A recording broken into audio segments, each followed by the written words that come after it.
नमस्ते, मैं हूं आपके साथ दिव्यांश शर्मा। छत्तीसगढ़ वासियों के लिए इस वक्त की सबसे बड़ी खबर। छत्तीसगढ़ में कोरोना संक्रमण को देखते हुए 15 मई तक लॉकडाउन बढ़ा दिया गया है, लेकिन इस बार लॉकडाउन में मामूली छूट दी गई है। 5 मई के बाद कॉलोनी मोहल्ले की दुकानें खुल सकेंगी, फल सब्जी ठेले पर बिकेंगे, दुकान खोलने की अनुमति नहीं दी गई है, मॉल सुपरमार्केट नहीं खुलेंगे, school college gym swimming pool park धार्मिक स्थल बंद रहेंगे, शराब की दुकान पर प्रतिबंध रहेगा, गैस एजेंसी पेट्रोल पंप डाक कुरियर की सेवाएं चालू रहेंगी, कृषि संबंधित दुकानें भी खुल सकेंगी, अंडे की दुकान दूध डेयरी आटा चक्की पर प्रतिबंध नहीं लगाया गया है। रजिस्ट्री ऑफिस बैंक और पोस्ट ऑफिस में 50% स्टाफ के साथ खुलेंगे, टोकन सिस्टम से काम होगा, होटल रेस्टोरेंट से होम डिलीवरी जारी रहेगी। छत्तीसगढ़ वासियों के लिए आज की सबसे बड़ी खबर, 15 मई तक बड़ा लॉकडाउन। क्या छूट दी गई है, क्या और सख्ती देखने को मिल रही है, लगातार इस खबर पर हमारी नजर बनी हुई है। हम आपको जानकारी भी दे रहे हैं, आप भी ध्यान से समझ लीजिए क्या खुलेगा क्या बंद रहेगा। होटल रेस्टोरेंट से होम डिलीवरी पहले की तरह जारी रहेगी, मॉल सुपरमार्केट और दुकानें फिलहाल नहीं खुलेंगी। इस लॉकडाउन के दौरान पान मसाला और शराब की दुकानों पर भी प्रतिबंध, कृषि संबंधित दुकान खोलने की अनुमति दी गई है। अब जरा रोजमर्रा की जो सामान की जरूरतें हैं उनके लिए क्या फैसला लिया गया है, यह भी आपके लिए जानना बेहद जरूरी है। गैस एजेंसी पेट्रोल पंप डाक और कुरियर की सेवाएं ये चालू रहेंगी। अंडे की दुकान दूध डेयरी आटा चक्की पर भी प्रतिबंध नहीं लगाया गया है।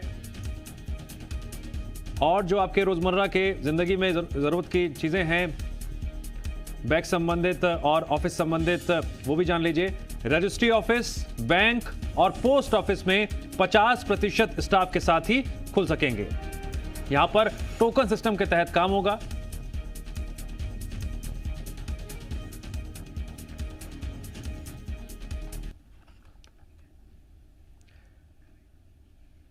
छत्तीसगढ़ की इस बड़ी खबर को और अधिक विस्तार से समझने और जानने के लिए जुड़ गए हमारे साथ दो सहयोगी। पेंड्रा में दुर्गेश मौजूद हैं, तो वहीं रायपुर में मेरे सहयोगी देवेश मौजूद हैं। सबसे पहले रुख करते हैं देवेश का। देवेश, अब तक जो लॉकडाउन चल रहा था, क्या माना जाए जो फैसले लिए गए हैं, सख्ती बढ़ाई गई है या थोड़ी कम की गई है? देखिए, इस फैसले को इस तरह से समझना चाहिए कि जिन जिलों में रिकवरी रेट अच्छी है, जिन जिलों में कोरोना पॉजिटिव केसेस की संख्या कम हुई है, उन जिलों को विशेष छूट मिली है। उदाहरण के लिए जो फल की दुकानें हैं वो सभी जिलों में बंद रहेंगी, दूध की डेयरियां जो है वो खुलेंगी, ठेले पर फल बेचने की अनुमति होगी, मेडिकल दुकानें खुली रहेंगी। इस तरह की छूट तो लगभग सभी जिलों में है, लेकिन विशेष रूप से जो सबसे पहले सबसे ज्यादा संक्रमित जिले रहे हैं, चाहे दुर्ग की बात कर ली जाए या रायपुर की बात कर ली जाए, ये ऐसे जिले हैं जहां पर लोगों ने ज्यादा संयम दिखाया है, ज्यादा एहतियात बरता है। इस वजह से इन जिलों में जो कोरोना केसेस की संख्या है वो कम हुई है। तो इसलिए कुछ छूट जो आपको बताने जा रहा हूं, जो रायपुर और दुर्ग को मिली है, लेकिन ये बाकी जिलों को छूट नहीं है। जैसे रेस्टोरेंट अब तक बंद थे, लेकिन रायपुर और दुर्ग में रेस्टोरेंट खुलेंगे, लेकिन वहां पर होम डिलीवरी की अनुमति होगी। उन होटल रेस्टोरेंट को दुकान होटल में बैठाकर किसी को खिलाने की अनुमति नहीं होगी। बिल्डिंग मटेरियल की दुकानें जो है वो रायपुर और दुर्ग में खुल सकते हैं। कंस्ट्रक्शन साइट जो है वो रायपुर में खुल सकते हैं। इसके अलावा स्टेशनरी की दुकान जो है उसके लिए रायपुर और दुर्ग को विशेष छूट दी गई है। मोटरसाइकिल रिपेयरिंग कार रिपेयरिंग के जो दुकानें हैं उनको रायपुर और दुर्ग में विशेष छूट दी गई है। ये 5 छूट जो है ये केवल रायपुर जिले के लिए, एक्सक्लूसिव रायपुर और दुर्ग जिले को छूट दी गई है। बाकी जिलों में यह छूट नहीं होगी। इन सब के बीच जो नई गाइडलाइन है उसमें सरकार की चिंता राज्य के राजस्व को लेकर भी नजर आ रही है। सभी जिलों के रजिस्ट्री ऑफिस को खोल दिया गया है, लेकिन 50% स्टाफ के साथ, यानी कि पहले जितने लोग आया करते थे उसकी तुलना में आधे लोग आएंगे, लेकिन रजिस्ट्री ऑफिस खुलेंगे और उसमें टोकन जारी किया जाएगा। जिन लोगों को मकान की रजिस्ट्री करानी है वो टोकन लेकर के मकान की रजिस्ट्री करा सकते हैं। रायपुर और दुर्ग में जो कंस्ट्रक्शन साइट है, जो अपना मकान बनवा रहे थे, उनको कोई दिक्कत का सामना नहीं करना पड़ेगा, वो अपना मकान बनाना जारी रख सकते हैं। ऐसे मजदूरों को भी अलग से छूट दी गई है।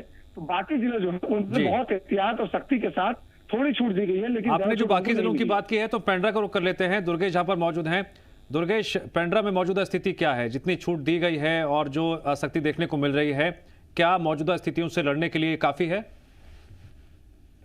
देखिए, प्रशासन ने जो नया लॉकडाउन लगाया है वो 15 तक जारी रहेगा। और इस दौरान जो पहले वाली जो सुविधाएं थी, जिसमें ठेले में सब्जी, दूध और ये फल वगैरह बेचने की जो सुविधाएं थी, उसी प्रकार की सुविधाएं आगे भी कंटिन्यू रखी जा रही हैं। जो बैंक हैं, बैंक खुले रहेंगे। जो एलपीजी के ऑफिस है उसमें ऑनलाइन बुकिंग हो सकती है। ये जो सुविधाएं दी गई है। इसके अलावा जो अन्य जो लॉकडाउन है वो लगभग पूर्ववत की तरह रहेगा, जैसे कि देवेश जी बता रहे थे, वैसा ही आगे भी रहेगा। और इसके साथ साथ जो महत्वपूर्ण चीजें जो देखने में आ रही है कि जो सख्ती जो पिछले लॉकडाउन में जो पिछले उसमें रही, वो उस हिसाब की सख्ती नहीं दिखती। पुलिस हालांकि सड़क में नजर आती है, लोगों को रोकती है, समझाती है, लेकिन जो पहले जो ज्यादा सख्ती हुआ करती थी वो नजर नहीं आ रही है। पर बावजूद जो है लोग हैं वो अपने आप को संयम में रखे हुए हैं, घर से निकल नहीं रहे हैं, मास्क का उपयोग कर रहे हैं। जो वॉलंटियर्स लगा के उन्हें स्थिति को संभालने की कोशिश की जा रही है। इसके साथ साथ एक जो महत्वपूर्ण चीज और भी सामने आई है वह यह है कि जो राशन की दुकान है, जो उचित मूल्य की दुकान है, जिसमें शासन ने ये घोषणा कर रखी है कि सभी को मुफ्त में जो चावल है वो उपलब्ध कराया जाएगा, बाकी राशन का सामान उपलब्ध कराया जाएगा। तो जो सरकार का जो महत्वपूर्ण जो ध्यान है वो इस ओर है कि जो राशन दुकानें हैं उसमें उसकी फीडिंग बराबर से हो सके, ताकि जो आम उपभोक्ता है उन्हें चावल, गेहूं मतलब अपने इसके लिए ज्यादा परेशान ना होना पड़े और उन्हें आसानी से ये सब चीजें उपलब्ध हो सके। जी ठीक है दुर्गेश और देवेश, आप दोनों का शुक्रिया। महत्वपूर्ण जानकारी आपने छत्तीसगढ़ वासियों तक पहुंचाई है। अब उम्मीद ये की जानी चाहिए कि जो छूट दी गई है और तमाम जो बातें निकलकर सामने आ रही है उसका जनता सख्ती से पालन भी करे और प्रशासन पर भी एक बड़ी जिम्मेदारी है। छत्तीसगढ़ में 15 मई तक लॉकडाउन बढ़ाया गया है। 5 मई के बाद कॉलोनी मोहल्ले की दुकानें खुल सकेंगी। महत्वपूर्ण जानकारी है, समझ लीजिए क्या खुला है क्या बंद है। स्कूल, कॉलेज, कोचिंग सेंटर नहीं खुलेंगे। जिम, स्विमिंग पूल, पार्क, धार्मिक स्थल बंद रहेंगे। शादी समेत सभी सामाजिक कार्यक्रमों पर प्रतिबंध है।